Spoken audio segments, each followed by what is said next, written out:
In 1966, a man in San Francisco announced the devil's arrival, and every television camera in the city rushed to film it. He shaved his head, draped himself in a black cape, lit candles until his living room glowed like a horror film set, and the press devoured it. His name was Anton LaVey.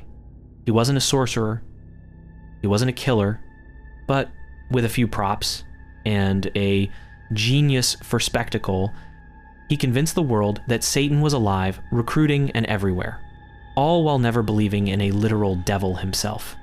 This is the story of how one man turned media hype into mass hysteria, and why, decades later, his shadow still lingers in the fears we carry.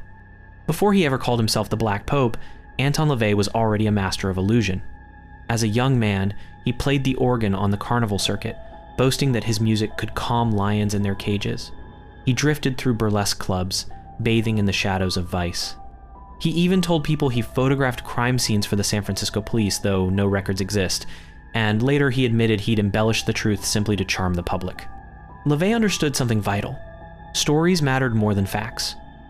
He even spread the rumor that he'd once had an affair with Marilyn Monroe, though every biographer agrees it never happened. It didn't need to. People wanted to believe it, and that was enough. And through these half-truths and theatrics, LaVey discovered a formula. People believe what they can see, and if you can mix fear with fascination, you've got their undivided attention. By the mid-1960s, he'd grown tired of religion. To him, morality looked like theater, scripted roles, costumes, and stage lights. So he asked himself, why not create a new kind of theater, one that didn't condemn indulgence, but worshipped it? And soon, he'd staged the grandest performance of his life.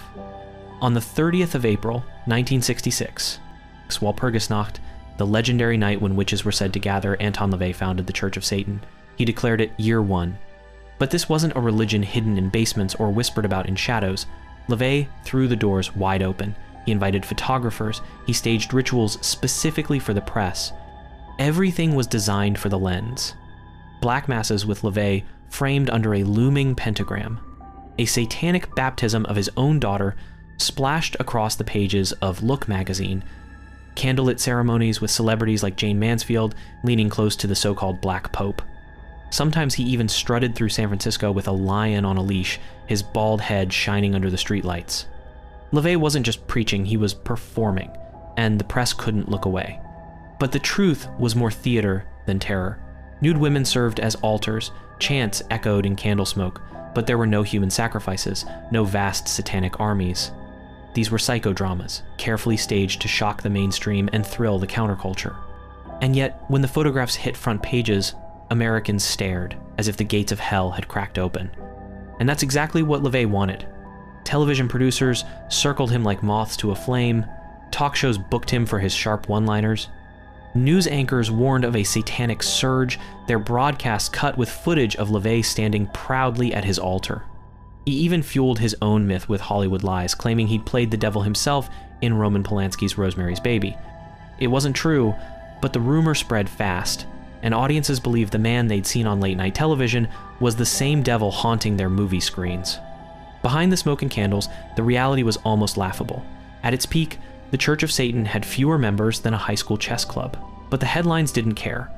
Every article, every interview, every sinister grin multiplied the myth. LaVey had cracked the code. In today's terms, he went viral. Give the media imagery they can't look away from, and they'll turn fiction into fact. But LaVey wasn't only a showman. He wanted his ideas taken seriously.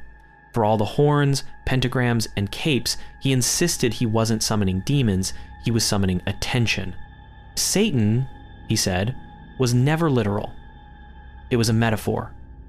Indulgence over abstinence, rebellion over obedience, self over submission. My religion, he admitted, is just Ayn Rand's philosophy with ceremony and ritual added. The satanic Bible that spread his teachings was stitched together from Nietzsche's Master Morality, social Darwinist texts like Might is Right, and even Aleister Crowley's occult writings.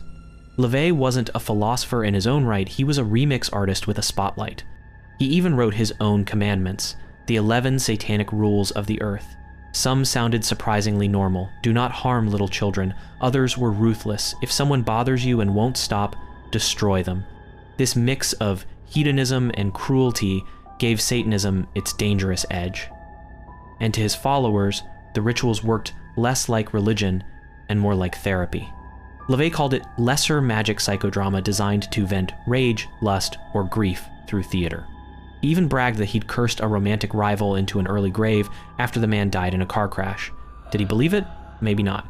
But as always, the claim was another headline, and that was all that mattered. And those headlines would echo for decades. By the 1980s, America was consumed by the Satanic Panic, a nationwide hysteria claiming hidden cults were kidnapping children, infiltrating daycares, and corrupting pop culture.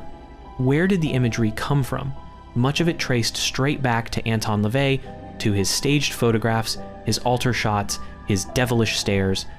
The irony is staggering. LaVey never believed in the devil. To him, Satan was theater, a banner of rebellion, not a being of fire. But symbols don't stay in the hands of their creators. They grow, they mutate. LaVey wanted to mock organized religion. Instead, he became the face of a nightmare that millions believed was real. Anton LaVey never summoned the devil. He summoned the press. And the press did the rest. He proved that if you can make the right people look at you and keep looking, you can turn almost anything into truth.